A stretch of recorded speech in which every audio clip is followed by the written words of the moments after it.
My name is Halliburton. I'm a musician. I live in Portland, Oregon, and I have a small record problem.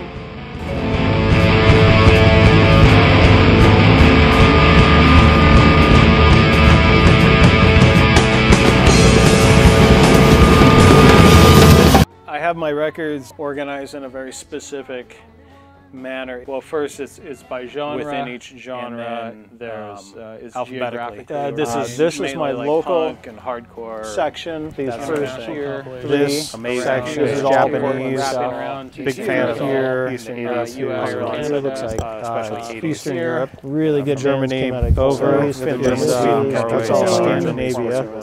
Greece, Benelux, America here. France, Belgium, and Holland. The singles are arranged similarly, and one of the genres that I collect is organ music. I don't know if there's any other way that people have figured out how to make upbeat, innocuous songs sound totally creepy. And any native Portlander is going to know about the organ grinder. And I spent several birthdays there when I was a kid back in the 70s, and now as a record collector, I'm finding their records. This one's pretty cool. They do YMCA on it, which is cool. And then this one, they do the Exorcist theme, which is interesting to me because, you know, it was a children's birthday pizza parlor, and they were doing the Exorcist theme. If we're on the subject of organs, this guy's great, Korla Pandit, who was huge in the 50s. He had his own TV show, and he kind of sold himself as this dreamy Indian prince, just playing organ music, and housewives loved it. And he was great. It came out later in life that he was actually just like some dude from St. Louis, but that was much later. The mystique was preserved during his lifetime, as far as I have heard. For sheer weirdness, it's hard to beat Gil Tritthall's Country Moog. It was amazing. There is a positively terrifying version of Folsom Prison Blues on here because it's really slow and it's Moog, so it's crazy. And the Foggy Mountain Breakdown is, I mean, that's a weird song anyways.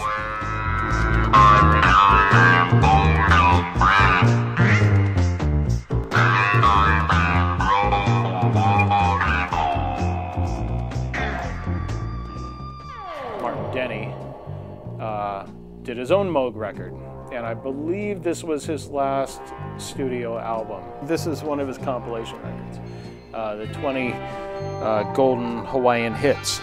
And I've got a couple versions of this. This is my favorite version of it because I found it at a thrift store on the Oregon coast, and the back of it is full of this weird rant, written probably by a distraught teenage girl. Must have been dating a jock, because she's talking about how women shouldn't be treated like footballs, how she wants to have gentle sex, not rough football sex. There's some heartfelt emotion that she's put down on the back of this Martin Denny record. I don't know, whatever happened to Karen, but I like to think that she met someone else who shared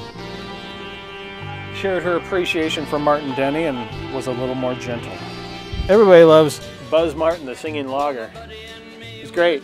He did a lot of weird versions of the same records. You know, he'd omit tracks or add, tracks or correct the spelling on tracks. I like those when I buy an early version of a record and there's a misspelling or something. I guess about one or two. Man, you don't know what a hangover is till you get one from drinking homebrew. Most of his records came out on this label, Ripcord Records, Tom Robinson, who was a sound guy, pretty prominent sound guy back in the old Portland punk scene, bought the studio, bought Ripcord Studios in Vancouver, and it became Wave Studios, and started recording punk bands, and that's where the early Wipers, all the early stuff, was recorded up there. Man, you don't know what a hangover is till you get one from drinking homebrew. Daddy's little boy wants to be a big man, but he's going through changes. He don't understand. He likes gun, but he also likes down. Wants to put on a dress, wants to cut up balls. I read an interview with MacKay where he was asked about it, and he was just like, yeah, I don't know what I did to piss them off,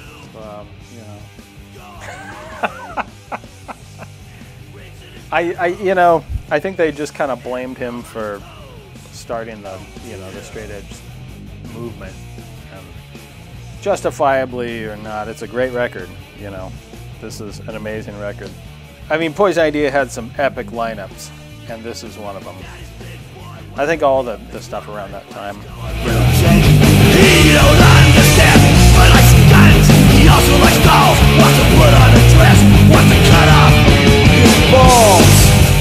Who fucking knew? You know. And that's the coolest thing about this as a hobby. It's never gonna. It never ends. You know. It's simultaneously the coolest and the most frustrating aspect of being a record collector. You know, I like a lot of different styles, so it's hard to select, hard to narrow it down.